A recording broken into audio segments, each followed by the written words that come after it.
Bom, então estamos aqui, mais um grupo de estudos, profissão Psi, em que temos comigo aqui psicólogos, psicanalistas, estudantes de psicologia, estudantes de psicanálise, pessoas que fazem análise ou psicoterapia, pessoas interessadas no assunto, enfim, né?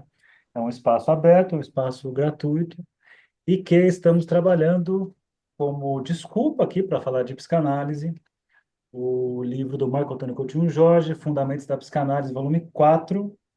Estamos no capítulo Lacan, RSI e a interpretação, que equivale ao capítulo 3. E a ideia é trabalhar o livro não tanto preocupado em extrair tudo que tem no livro, porque tem muita coisa, mas usar como pontos de percurso, em que a partir do que tem aqui eu posso fazer algumas associações, sempre visando aquilo que eu sempre trabalho, né, em redes sociais, em cursos, que é ajudar a melhorar a qualidade dos nossos atendimentos, né, dar umas orientações na clínica, por mais que não tenha uma orientação fechada na nossa aula, né, faça isso, faça aquilo, né, então faça exatamente isso, faça exatamente aquilo. Tem algumas reflexões que são bacanas de se pensar, que vai melhorando o nosso fazer na clínica, né? E não tem jeito, para clinicar é só clinicando mesmo, tem que se arriscar, mas não significa também que você vai completamente vendado, assim, vai completamente vendido, sem saber o que está fazendo. Tem muita coisa, apesar de ser mais livre a posição de um psicanalista, em relação talvez a outras abordagens, não significa que não tem um rigor no que a gente está fazendo. E a gente poderia até aqui lembrar das boas e velhas brigas que tem aparecido aí da psicanálise não, né? Baseada em evidências com a psicanálise, né? A científica, não sei o quê, né? Que em geral estão mais preocupados em ser científico do que escutar o sofrimento, fazer alguma coisa com o sofrimento do outro. E no fim das contas, todo mundo está defendendo essas causas, só quer vender curso no final, né? Então, também faço parte dessa turma, mas acredito muito na clínica psicanalítica e continuo trabalhando e defendendo ela e vendendo meus cursos. Mas muitas vezes é só a intenção final é essa, né? De vários que criticam a psicanálise. Bom, então aqui eu vou pegar com vocês na página 94, chamado Alusão e Pontuação. Isso é muito legal para a clínica. Isso é muito bacana mesmo, assim, porque fala da coisa bem da nossa prática e às vezes é um ponto de dúvida de como é que faz isso, como é que isso acontece, enfim. E, então vamos trabalhar isso. Então eu estou no capítulo 3, Lacan, RSI e a interpretação. O tópico é o alusão e pontuação, que isso está na página 94, tá? Vou seguindo aqui, eu fiz um recorte curto desse capítulo, lembrando, a gente não tem pressa nenhuma, e o objetivo é ficar estudando por sei lá quanto tempo, né? Vamos seguindo aqui. Então a gente não tem pressa. O estudo de psicanálise é sem pressa nenhuma. Então, olha só, com a lógica do significante, Lacan trouxe elementos precisos para que a interpretação psicanalítica não recaísse no processo de psicologização objetivante. Na falta dessa lógica, certas noções, como a do material e de conteúdo, implicaram, para os pós-freudianos, a busca de uma interpretação baseada no significado e não no significante. A essa altura, se você está aqui, você já tem que entender o que está falando aqui. Mas se você fala assim, a interpretação baseada no significado e no significante são coisas bem diferentes.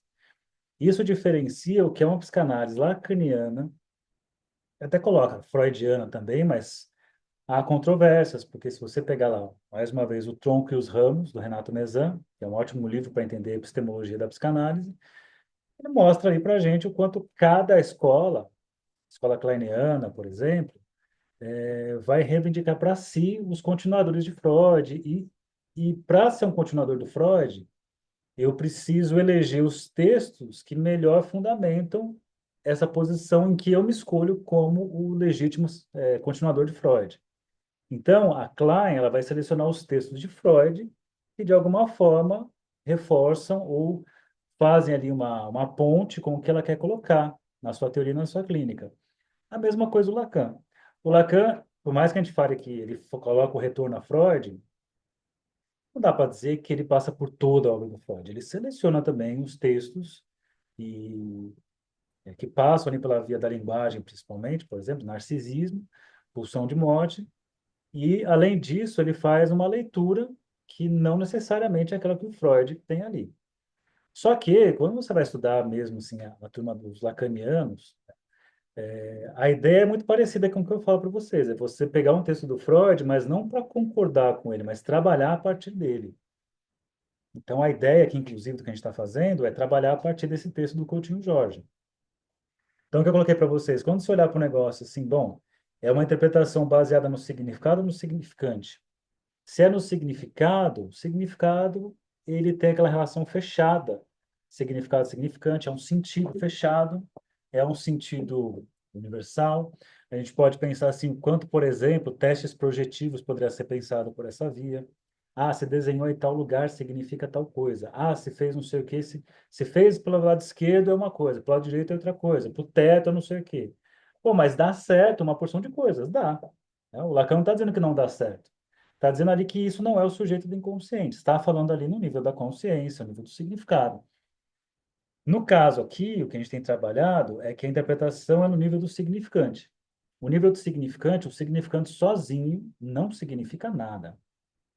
Ele só significa alguma coisa na articulação com outro significante, que ele produz uma significação.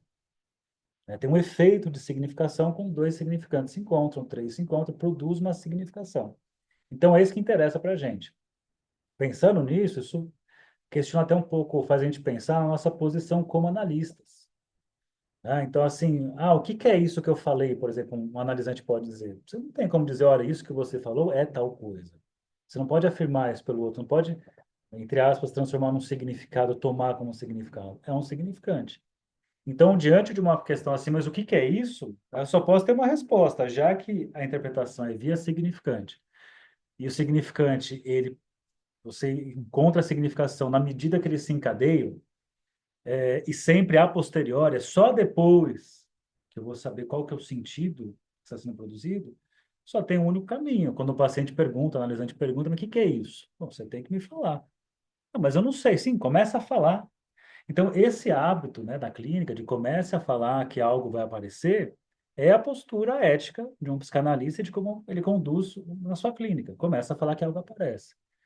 É claro que tem aquelas dificuldades, quando a gente fala de déficit narrativos, pessoas que não falam, coisas do tipo, e que eu sempre falo assim, olha, quando você for atender, não se esqueça das entrevistas iniciais. Nessas entrevistas, você já mostra como você trabalha, já aponta para a questão da pessoa falar livremente, já mostra ali que você vai escutar os tropeços, que você vai escutar o duplo sentido, já começa a fazer isso. Até para ver se a pessoa, de fato, ela vai falar, ela vai, de alguma forma, aderir, ela vai se interessar por fazer uma análise. Pode ser que isso não aconteça. Muitas vezes acontece, que eu já falei para vocês em outros encontros, eu vou dar uma supervisão, putz, não aguenta esse paciente porque ele não fala. Nossa, ele não fala nada, ou fala muito pouco. E eu pergunto, mas desde quando é assim? Desde o começo. Pois é, mas você aceitou em análise, então agora pague com isso. E às vezes pode ser que você não aceite uma pessoa em análise, ou a pessoa não queira fazer uma análise. Tem essas também. Enfim, importante então aqui, voltando, retomar, né, a nossa questão da interpretação via significante, não via significado. Afirma Lacan na terceira seção de Função e Campo da Fala e da Linguagem, que é o famoso Discurso de Roma. Esse é um texto fundamental, Função e Campo da Fala e da Linguagem. Talvez, quando acabar esse livro aqui, daqui uns 8 anos, eu pegue esse texto aqui do Lacan para trabalhar com vocês, direto no Lacan. Porque é considerado meio que o texto, é um texto bom para você começar a estudar o Lacan no Lacan, que é o Lacan se posicionando, é o Lacan criticando ali as relações objetais, é o Lacan criticando a questão da contratransferência. Então ele se posiciona e fala, olha, o psicanalista precisa voltar. Puxa, o que aconteceu aqui? Não sei. Apareceu uma tela branca, né? Não sei se alguém apertou aí, foi também, mas não faço isso. O psicanalista, só se eu fiz algum gesto também, não sei. O psicanalista precisa voltar a esse lugar, né, de escutar a fala do sujeito, né, e a relação com a linguagem. É por aí que a gente trabalha. E que os pós-freudianos foram se afastando cada vez mais disso. Aí é aquela clínica do olhar, né, faltou ser visto, não foi visto, precisa de um olhar. Então, assim, precisa de um olhar, a clínica do olhar, como Corrute coloca, por exemplo. e os riscos que isso engendra. Então, veja só o que fala nesse recortezinho que ele traz do função e campo da fala e da linguagem, que é o famoso discurso de Roma. Reconduzir a experiência psicanalítica à fala e à linguagem, como a seus fundamentos, interessa a sua técnica. Se ela não se insere no inefável, descobre-se o deslizamento que se operou sempre em sentido único, afastando a interpretação de seu princípio. Esse princípio da interpretação reside em escutar, na fala do analisando, e em nenhum outro lugar a emergência dos significados inconscientes que portam a verdade subjetiva. Que verdade subjetiva é essa? Não sabemos, mas de uma coisa sabemos. Essa verdade é não toda. Então, essa posição é importante por parte da gente. A verdade é sempre não toda. O Lacan fala isso, sempre fala a verdade, mas a verdade não toda porque é impossível dizê-lo. Não tem nada de misterioso nisso. De fato, assim, eu posso chegar numa verdade ou qualquer coisa que eu fale nunca é o suficiente. De tão óbvio, a gente esquece disso. Né? E acho que uma das grandes qualidades, assim, ou competência, talvez, que um psicanalista precisa ter é suportar estar com a verdade não toda. É você ir para uma clínica sem ter essa total segurança, que às vezes outras abordagens precisam ter, precisa ter o protocolo que vai garantir, olha, eu posso trabalhar porque eu tenho esses estudos e mostra isso, eu tenho essas comprovações. Aí o psicanalista não, ele vai, bom, vamos ver o que tem ali. Porque é interessante, porque como a gente trabalha com a noção de a posteriori, eu não sei antes o que vai acontecer na clínica.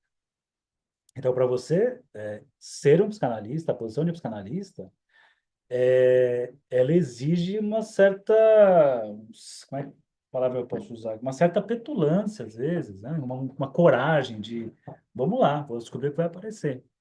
Né? E, às vezes, tem gente que não fica à vontade com isso. E aí quer colocar um monte de protocolo entre o psi e o paciente para não ter esses riscos. Não é só por isso, obviamente, mas a gente pode pensar.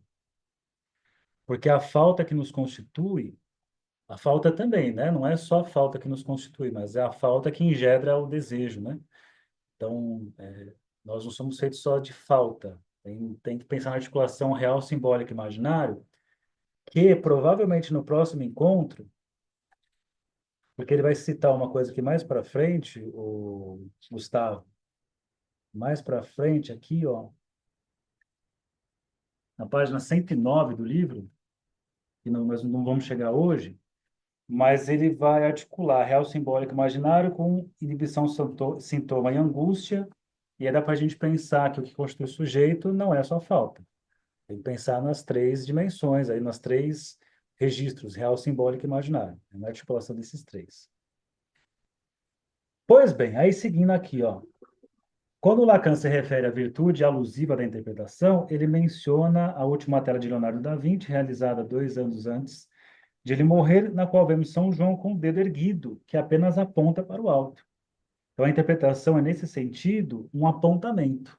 E até põe embaixo aqui, né? Ó, o verbo alemão deuten, interpretar, significa indicar alguma coisa com o dedo, apontar.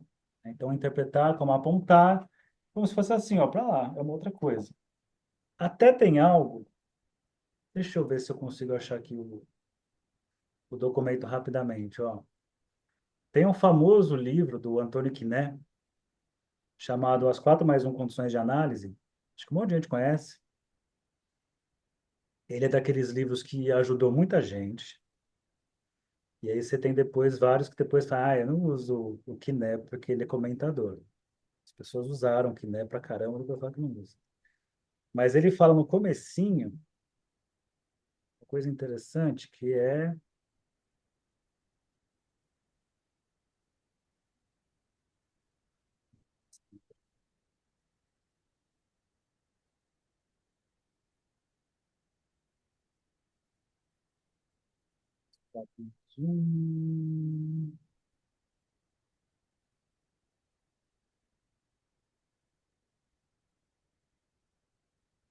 de análise, deixa eu ver se vai abrir aqui, abriu.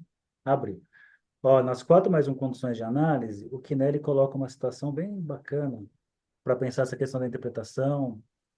da interpretação como esse dedo que aponta.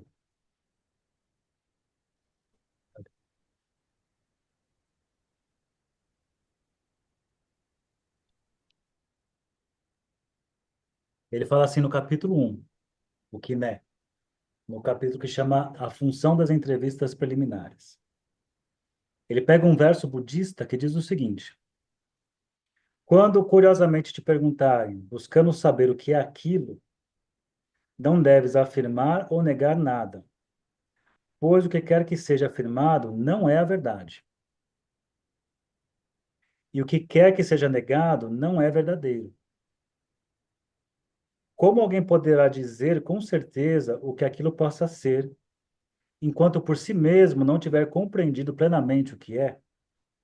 E após tê-lo compreendido, que palavra deve ser enviada de uma região onde a carruagem da palavra não encontra uma trilha por onde possa seguir?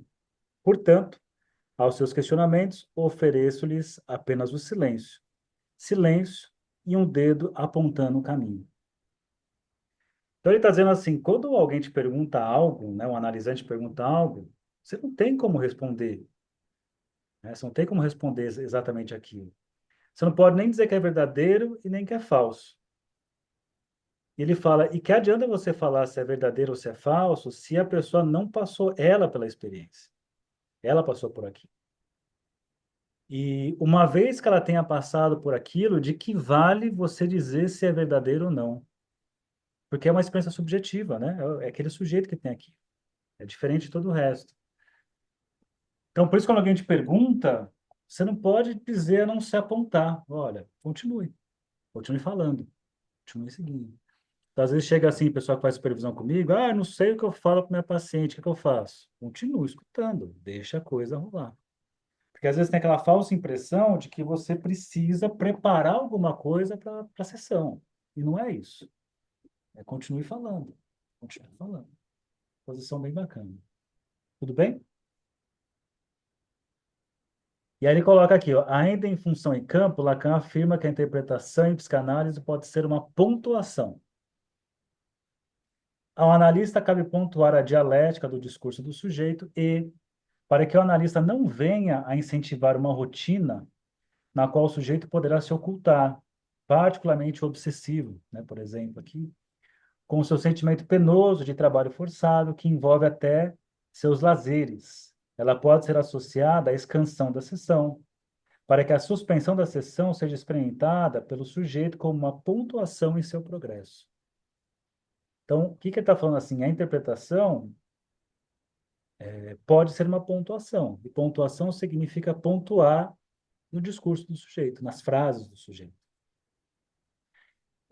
E essa pontuação, ela pode ter vários caminhos, ela pode, inclusive, fazer aqui, como ele coloca, uma escansão, pode encerrar a sessão, porque ao encerrar uma sessão, faz uma pontuação de uma coisa e outra, separa algo ali.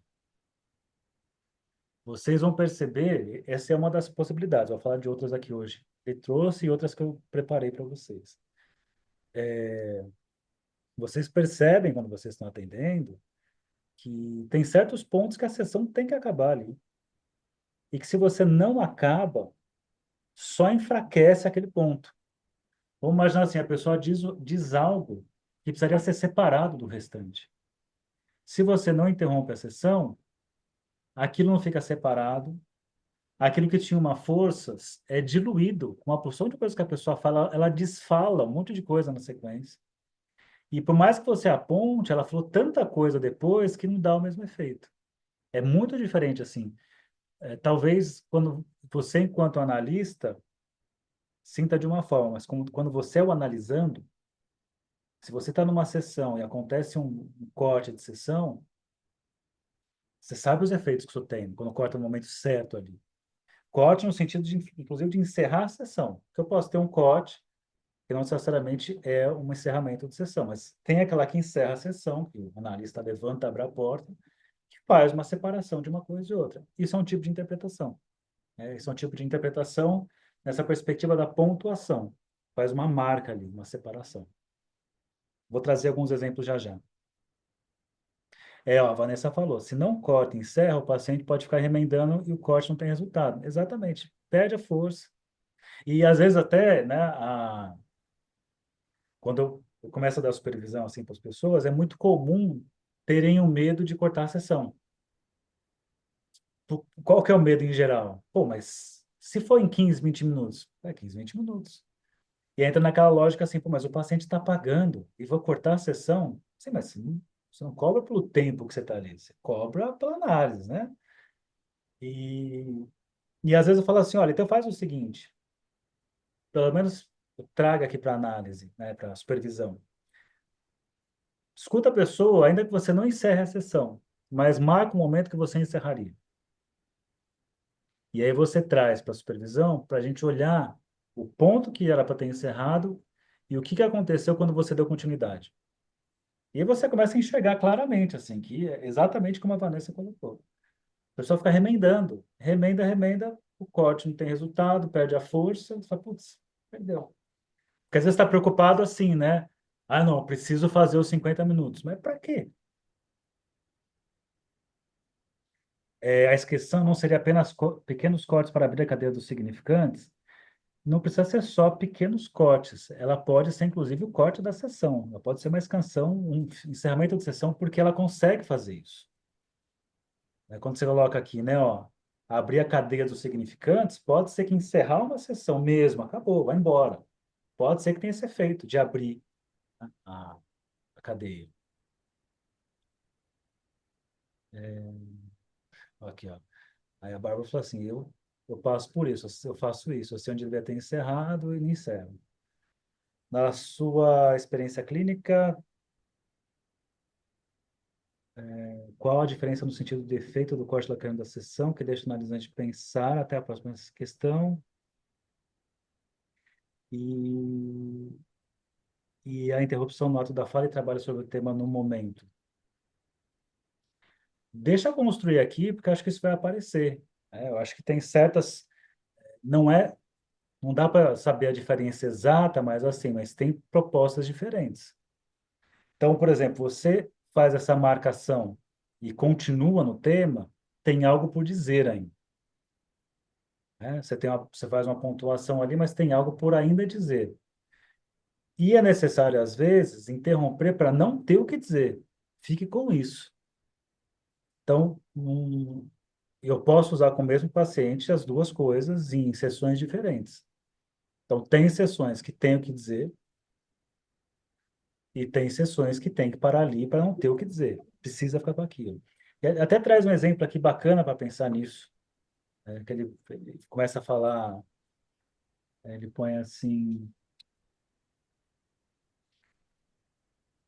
é pouco eu acho aqui, ele põe que fala, Uhum.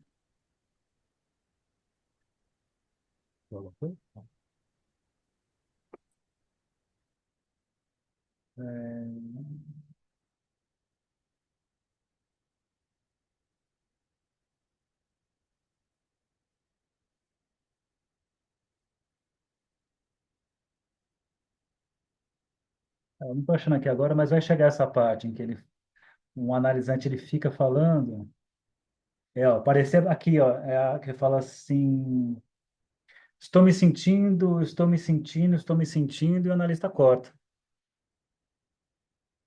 Porque ele até coloca assim, ó, parecia buscar uma palavra para acrescentar aquilo que já estava muito bem dito.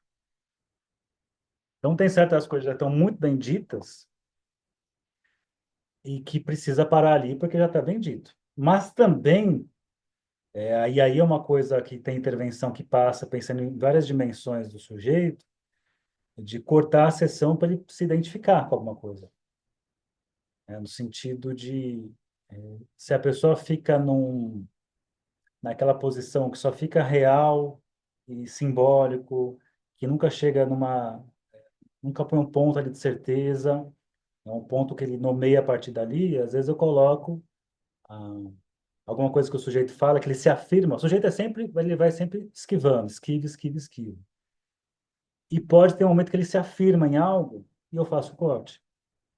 A importância de também falar de algum lugar. Não que quando ele fala de algum lugar, ele está preso naquele lugar. Mas se ele fica também nessa posição onde eu estou sempre deslizando, sempre deslizando, sempre deslizando, ele nunca fala como sujeito. Então, algumas vezes que eu faço esse corte que tem a ver com o corte da sessão, é para que fique com isso, com essa identificação com o que foi dito. É uma intervenção que vai usar o imaginário, mas também eu sei dos efeitos que eu posso levar isso numa próxima sessão. O que que acontece tantas vezes quando você faz um corte com esse lugar de afirmação do sujeito? Ele pode chegar na próxima sessão negando aquilo. Olha, foi cortado ali, falei tal coisa, mas não se trata disso. Não, então o que que é? Mas de algum ponto você pode operar.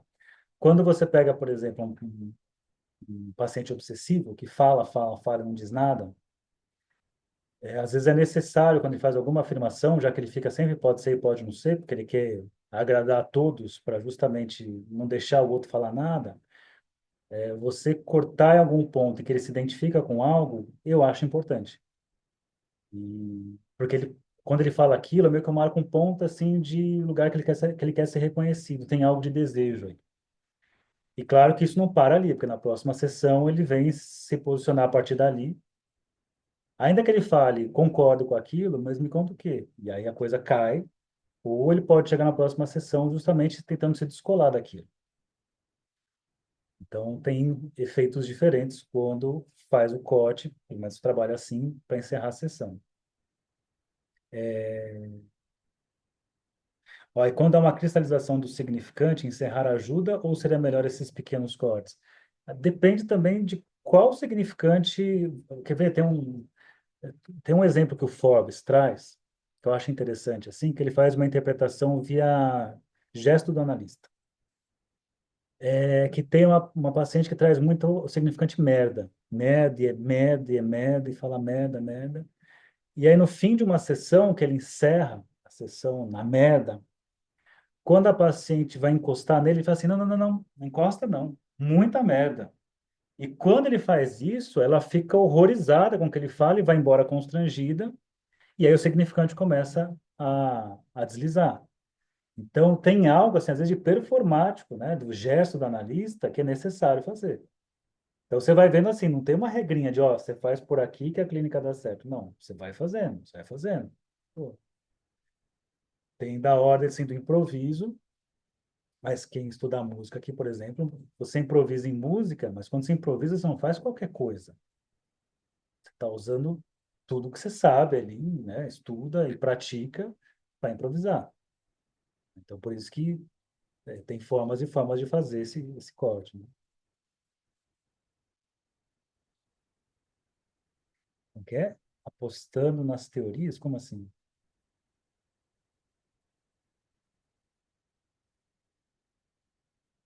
Se você quiser abrir o microfone e falar, pode abrir, tá?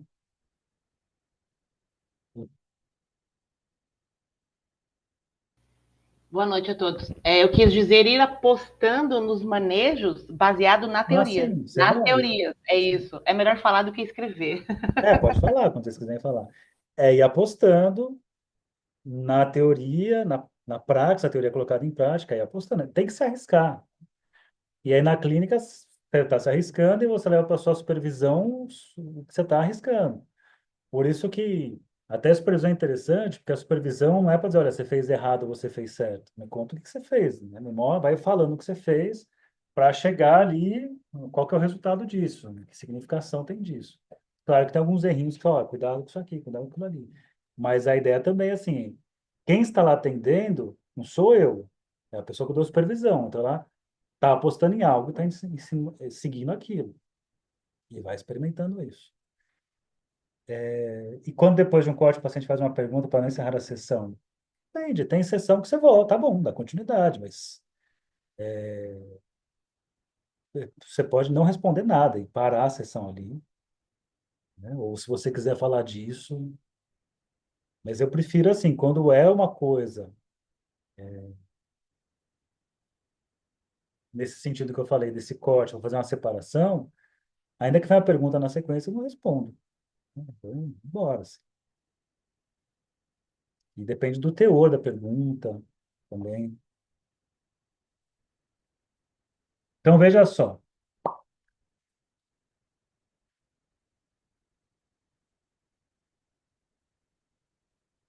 Aí ele coloca aqui. Ó, então ele vai falar sobre a questão da pontuação. Ele fala é a pontuação que decide sobre o sentido do discurso. E fala embaixo aqui, ó, pode-se supor que o discurso do neurótico é um discurso mal pontuado e do psicótico um texto sem pontuação. Nesse sentido, a intervenção psicanalítica é frequentemente partícipe desse ato de reordenamento da pontuação do discurso do sujeito. Então, algumas coisas que eu posso pensar sobre a pontuação. Ela pode interrogar o sujeito em suas certezas malsãs. Então, onde tem certeza, interrogação. Exclamar diante de uma conclusão frutífera. Colocar um ponto onde o sujeito ensinava a prosseguir. Onde tinha ali uma reticência, você bota um ponto final. Ou reticências, onde ele pretendia concluir. Está o tempo todo brincando de pontuação, de botar vírgula, de botar interrogação, de botar exclamação. Você está fazendo isso, né? Relativamente simples.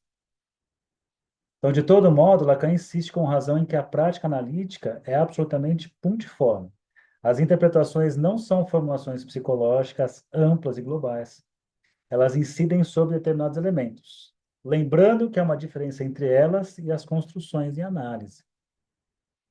Tem uma coisa bacana aqui, ó, então vamos pensar aqui, ó.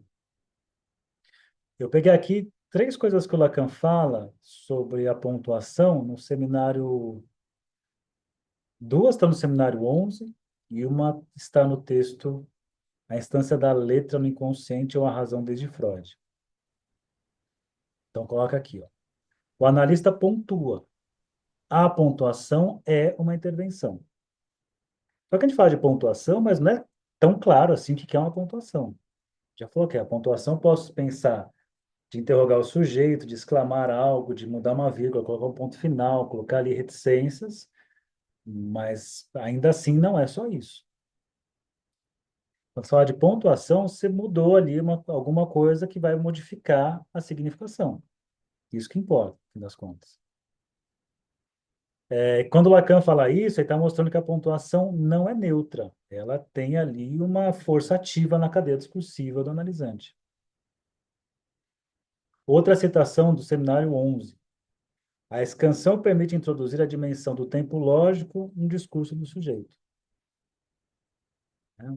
Porque, quando eu falo da questão da lógica, existe uma mudança de posição, uma mudança de fase, uma mudança de tempo, que é muito mais do que você pensar nos 50 minutos. Você pode ter sessões de 50 minutos que nada acontece, vira só desabafo, relatos do paciente sem fim.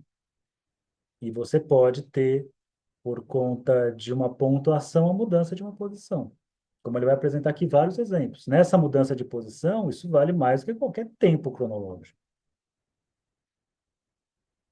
Então, de fato, assim, o tempo lógico, ele deveria seguir ali dentro do tempo da lógica, algo acontece. O Lacan, para pensar nisso, ele traz lá o sofisma dos prisioneiros. Ele fala o instante de ver, o tempo de compreender, o momento de concluir. Aqui o,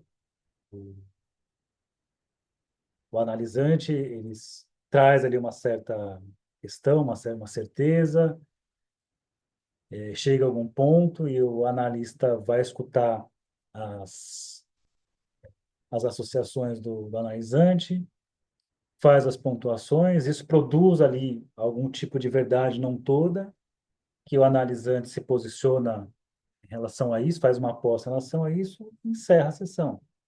Só que apesar do Lacan falar disso, não é tão simples assim na clínica também, que acontece bonitinho, instante de ver, tempo de compreender, momento de concluir.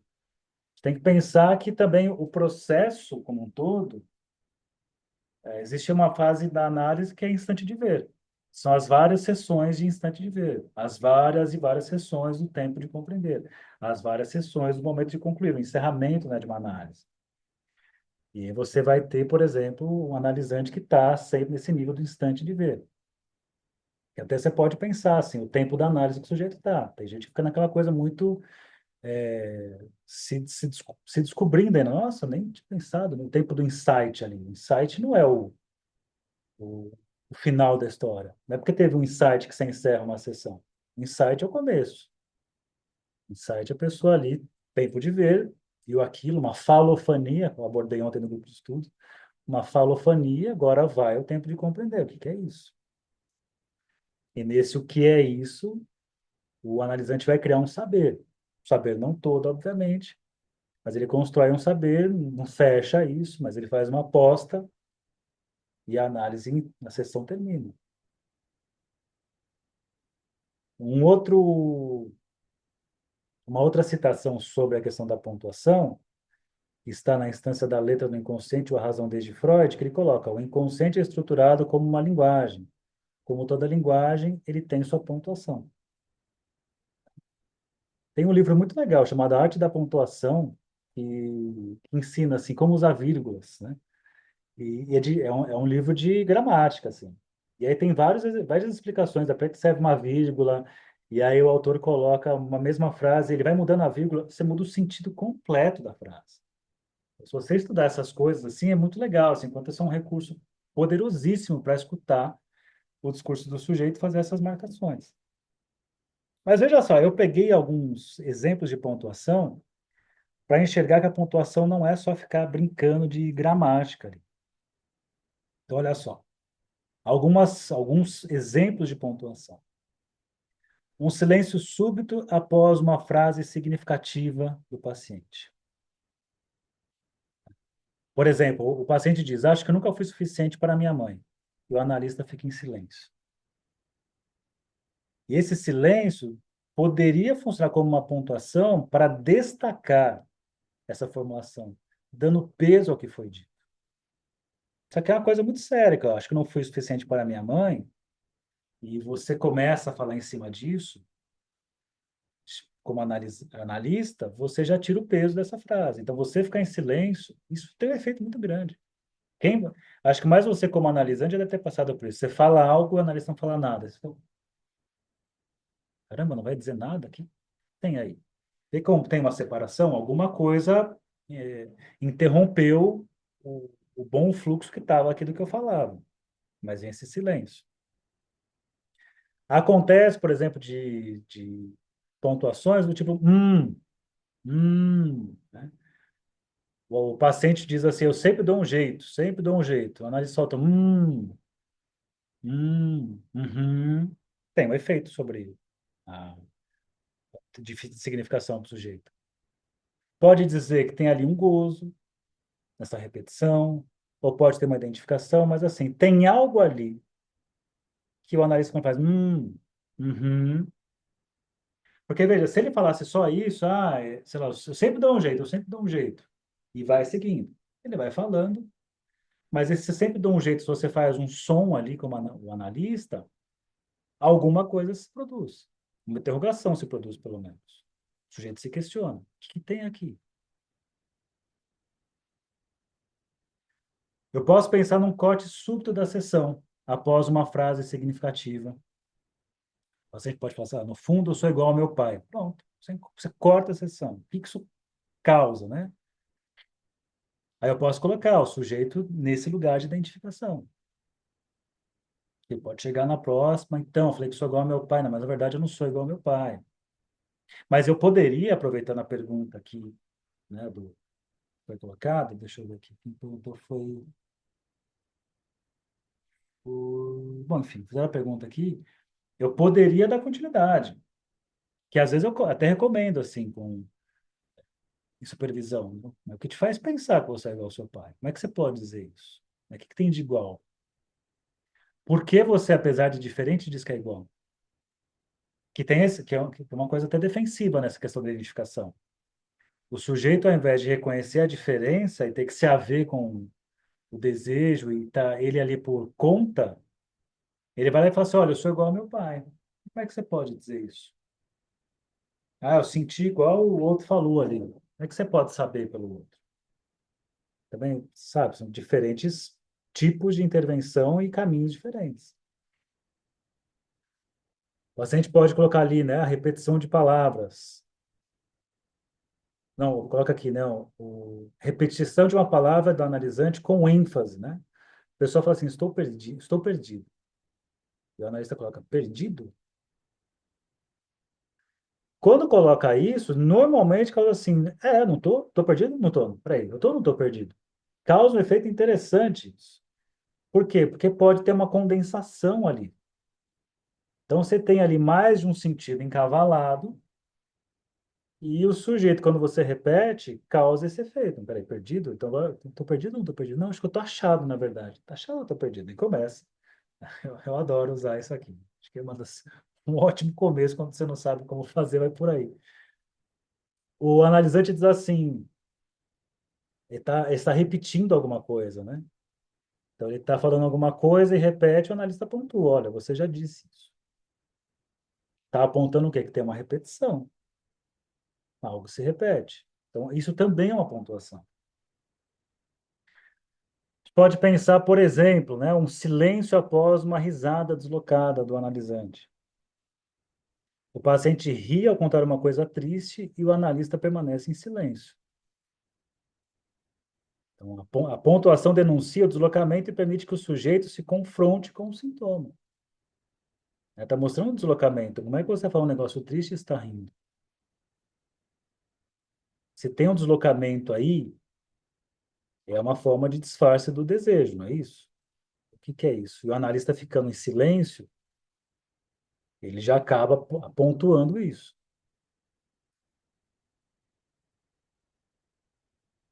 É... Pontuar ao nomear algo que o paciente evita, né? O paciente está ali, bom, ela fez aquilo de novo, sabe? E o analista coloca, aquilo o quê? Porque se ela fez aquilo de novo, o analisante está usando uma elisão. E a elisão tem a ver com o recalcado. E o analista pergunta, mas aquilo o quê? Então, convoca ali para o sujeito não deixar ele idido e falar o que aconteceu de novo, fez aquilo que de novo. Esse aqui é uma delícia, ó. Pontuação por encurtar a sessão. Quando o analisante fala demais sem se implicar. Sabe quando você atende aquela pessoa que só fala, não se implica em nada, assim, ó, parece que tá nem aí para análise. E ainda se bobear, aquelas coisas assim, vem pelo convênio ainda, ou seja, nem pagando tá. Aí, blá, blá, blá, blá, blá, blá, blá, blá, blá. Então, você pode cortar assim, porque mostra uma desconexão com o desejo. Tenta restaurar a transferência. Tem um episódio muito legal, né, uma amiga minha, bem lacaniana, assim, que eu indiquei para uma colega minha procurava uma analista, e eu indiquei essa minha amiga. Elas nunca vão se conhecer, a gente se conhecer, enfim. E aí essa minha conhecida, ela foi nessa analista que é amiga minha, e tempos depois, falei, nossa, cara, não tá nem aí para mim. O que que aconteceu? Aí eu tô lá falando, falando, aí eu olho, ela tá olhando no relógio, ela olha pro pacote de bala, vai pegar a bala, pega uma bala, chupa, vai fazer um café, e eu falando. Eu falei, você deve estar falando nada, né? Você deve estar falando uma coisa tão inútil. Só que assim, como é minha colega, eu posso sacanear, né? Mas o que tá falando é isso, assim, você tá falando um negócio tão inútil que ela tá tomando café. E é muito interessante esse tipo de intervenção. Sabe aquela pessoa que conta aquela coisa sem nenhuma implicação? Olha só, bom, deixa eu fazer um café. Eles querem um café? E aí acontece, assim, de achar que foi falar vazia, né? Que foi desrespeitoso comigo. Não, você não está falando nada, eu também não estou escutando nada. Quando você quiser falar, eu escuto, né?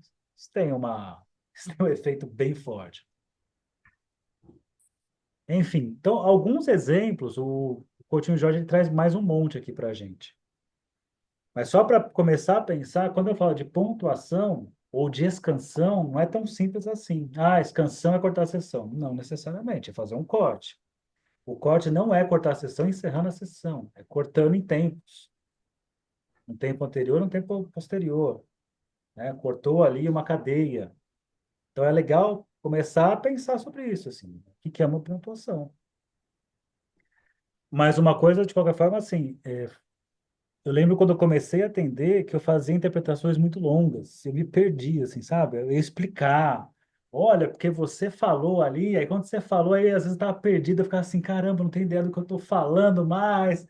E eu ficava constrangido diante do paciente. Falei, meu Deus, que droga. E demorou muito, assim, para eu conseguir entender que é por essa via. Primeira coisa, assim, evitar usar qualquer palavra que não tenha sido dita pelo analisante. Segunda coisa, não tentar explicar.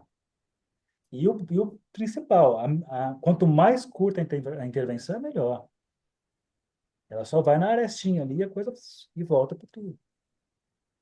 E eu falo isso por quê? Porque eu também, na minha formação, eu passei por um lugar que também funciona muito bem, ok, né? Mas outra proposta de psicanálise, que o analista fala muito, assim, e fala de um jeito muito sedutor, no sentido que explica quem é a pessoa, o lugar que ela está, por que ela fez aquilo, o que ela espera naquilo, e o analisante fica encantado com aquilo, né?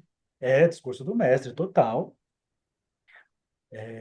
Só que, assim, na perspectiva, por exemplo, de um grande amigo meu que vai nessa via, ele fala, meu, isso aí é porque você é lacaniano, falar que é discurso do mestre, que é psicanálise, na perspectiva dele. É isso. É esse grande acolhimento. Só que aí você cria uma dependência do analista, né? O analista que vai falar aquele monte de coisa para você, aquele monte. E a ideia, se a gente for pensar, eu falei no primeiro encontro aqui, é a via do tirar. Eu tiro, eu tiro, eu tiro. É não a via do colocar. De fato, fica um discurso do mestre. Então veja aqui que ele traz, por exemplo, né, ó, L, analisando o que falava na sessão sobre o novo período de sua vida, pleno de ricas vivências afetivas, após uma fase de aridez emocional, em certo momento afirma, interrompendo repetitivamente a frase no mesmo ponto. Eu estou me sentindo, eu estou me sentindo, eu estou me sentindo. Ao que o analista pontua. Você está dizendo que você está se sentindo. Legal isso, né? O efeito produzido no analisando é de uma gargalhada. Olha que bacana isso. A insistência repetitiva marcava o sentido de seu discurso referido à constelação simbólica que ele vivia naquele momento, ao passo que ele mesmo não se dava conta disso. E parecia buscar uma palavra para acrescentar aquilo que já estava muito bem dito.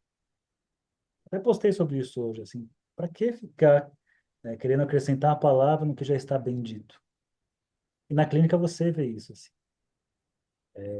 Mas a pessoa, ela já sabe que está muito bem dito, mas ela não quer se haver com o bendito porque ela tem aquilo. Já que está bendito, está claro, eu vou ter que tomar uma decisão e ter uma ação.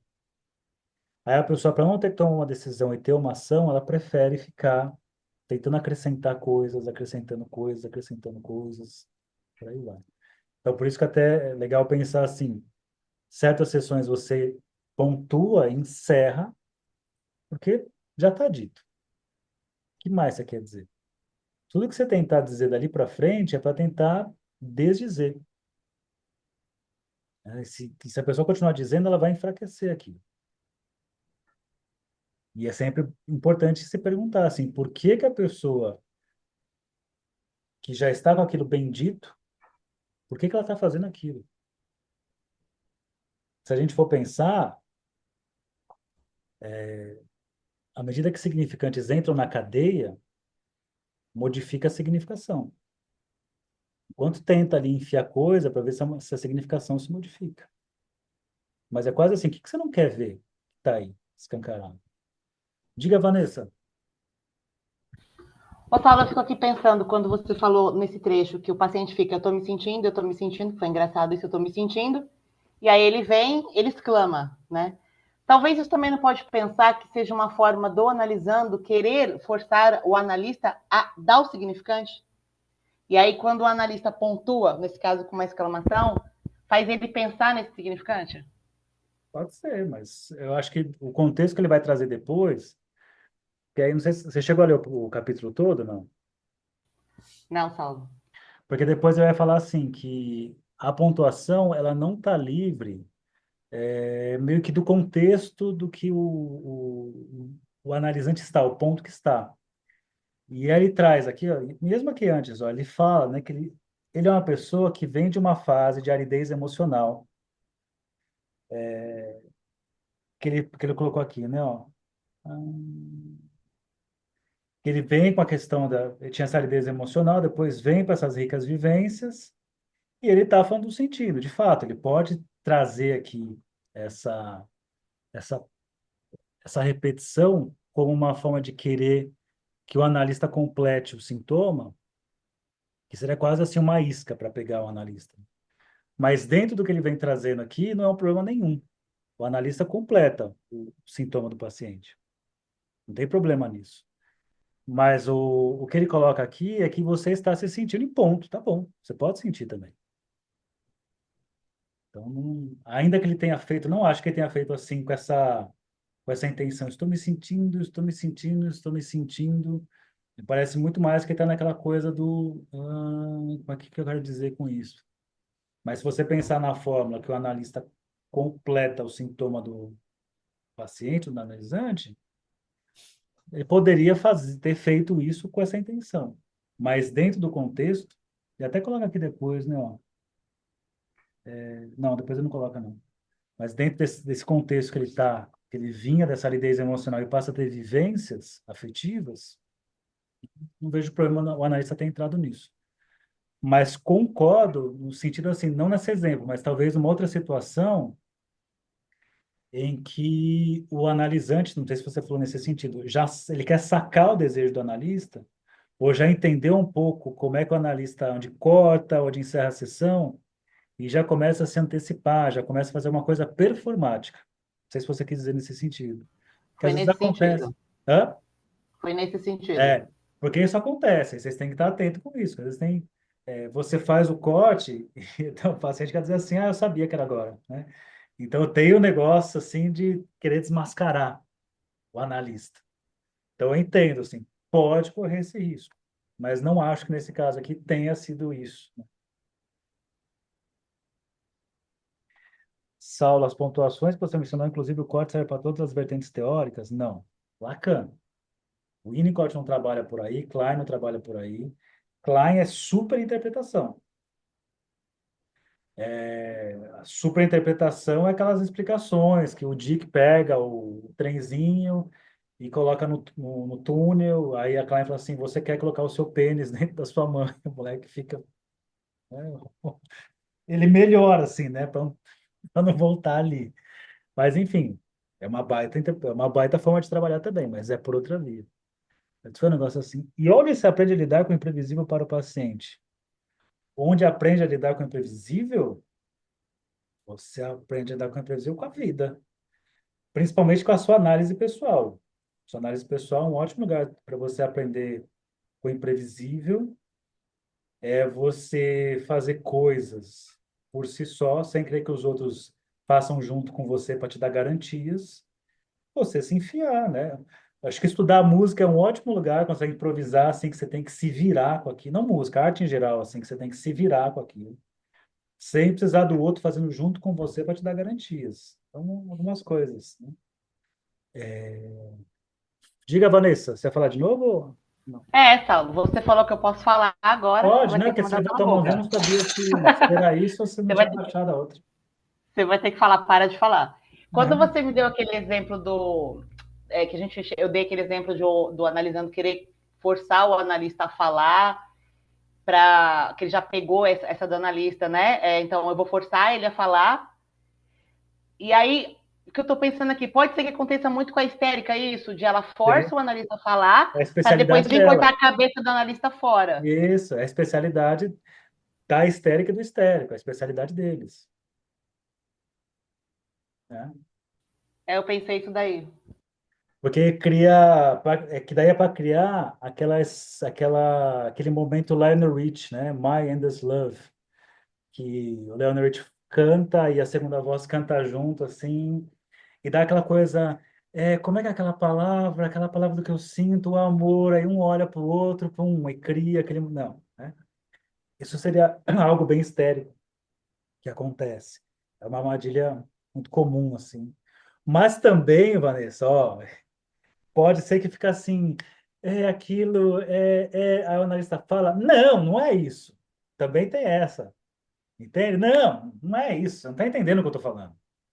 Eu já passei pelas duas coisas, tanto de falar um negócio e criar o momento mágico, né, a transferência positiva ali, mas quanto assim, nossa, nada a ver o que você falou. Você está prestando atenção no que eu estou falando?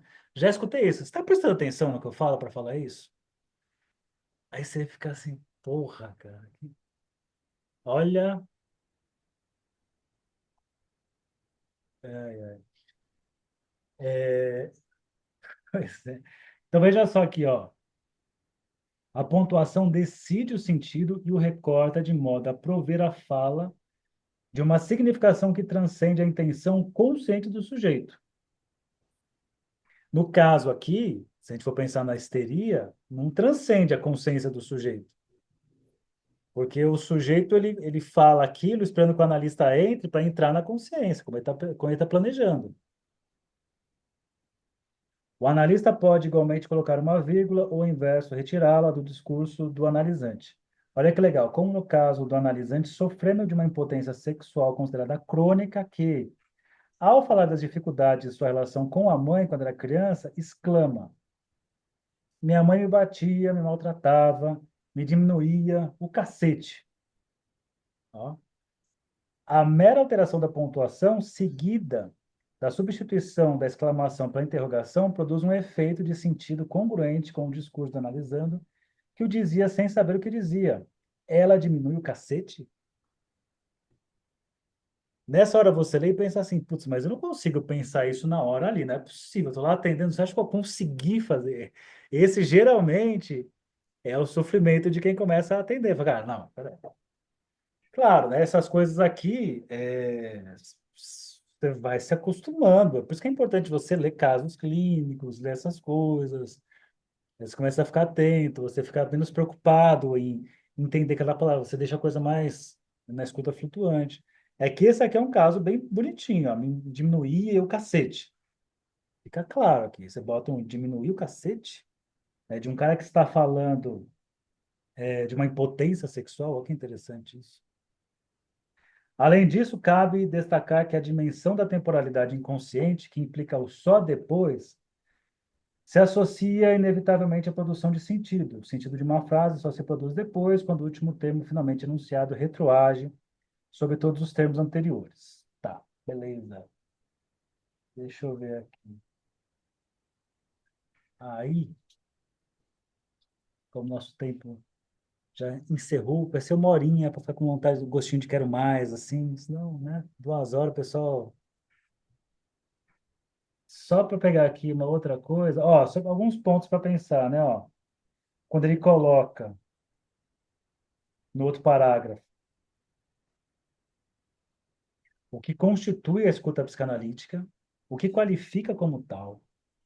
Quando afirmamos que o paciente sempre ouve outra, desculpa, que o psicanalista sempre ouve outra coisa naquilo que está sendo dito, podemos traduzir essa afirmação por sua negação. O analista jamais ouve o discurso do analisando por meio dos referentes comuns e imediatos. Comuns aqui, tanto no sentido de ordinários e pertencentes ao código, quanto de comuns aos dois, analista e analisando. Foi pensando nesse último sentido que Lacan dirigiu aos analistas sua instrutiva fórmula: evitem compreender. Porque a compreensão significa o quê? Olha que bacana, o que significa compreensão? Compreender significa trazer o outro para o seu próprio campo de significação. E cabe ao analista, ao contrário, destituir-se de suas próprias significações subjetivas, a fim de abrir-se para a escuta da significação do discurso do outro. Seria assim, o analista paga com o seu ser. O que isso quer dizer? Significa que você vai ter que suspender suas significações para conseguir escutar o outro sem dar a sua significação via a sua compreensão. Isso é muito difícil de fazer. É muito difícil. Porque nós somos treinados desde cedo para ser empático. Ah, eu sei o que você está falando, né? Você está falando de tal coisa. Ah, aqui ela está falando. O que ela quis dizer, professor? Ela quis dizer isso, isso e isso. Você está trazendo a pessoa para o seu campo de significação. E é um puta alívio. A pessoa fica assim, sabe? Já pegou aquelas pessoas que são meio que não faz essas. Você chega assim, sabe o que eu estou dizendo? Fala, não, não sei.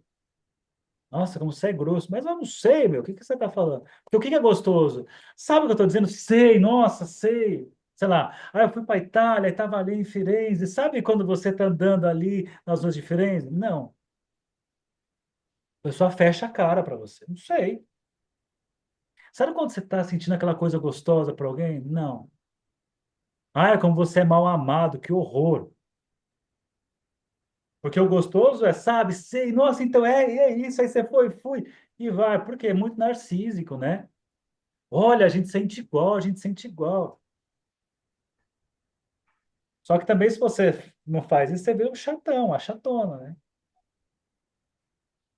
Sabe o que eu tenho esse hábito, assim, mas eu faço automático e as pessoas se irritam meio que dando risada, assim. Sabe o que eu queria te falar? Não. Não, é só modo de dizer, eu sei que você não sabia. Eu falei, não, óbvio que eu não sei o que você vai falar. Não tô na tua cabeça. Ah, você é chato. Mas é só um treino, né? Tá bem, ó, deixa eu ver aqui. Ó, interessante quando analisando, isso já aconteceu comigo, umas duas vezes que eu lembro, né, Cláudia? Quando o analisante coloca a palavra que você nem lembra que disse numa pontuação. Recentemente eu passei por isso, aí o analisante falou assim, você meteu um ato falho na interpretação? Eu falei, puta merda. Que eu falei uma coisa, realmente eu cometi um ato falho, assim. E ele pegou, você falou isso? Você falou errado, né? Você inverteu, né? Mas assim, foi só isso. Não foi aquela coisa histérica que ia usar isso para ficar querendo gozar na sessão. Bom, deixa eu ver aqui. A gente pode então parar aqui. Ele traz, né, na 97, que daí eu posso começar a partir daqui no próximo encontro. Ele fala da importância do esquema L para você enxergar como é que isso acontece, né? Você tem o eixo, a linha, e aí você tem o outro eixo, azão S barrado, que é justamente isso aqui que você tem que enxergar. Porque o analisante tenta colocar nessa via imaginária a linha e a importância do corte que é feito para escutar outra coisa. Para isso, nós vamos utilizar aqui o esquema L do Lacan. Então, eu vou trazer na próxima encontro, eu começo com ele e eu dou continuidade no texto do Coutinho Jorge, mas a partir do esquema L, para a gente poder estudar isso também. Tá bem? Então, vamos encerrar por hoje aqui. Legal, Saulo. Obrigado, cara. Eu agradeço então, deixa eu encerrar a Obrigada, gravação. professor. Valeu.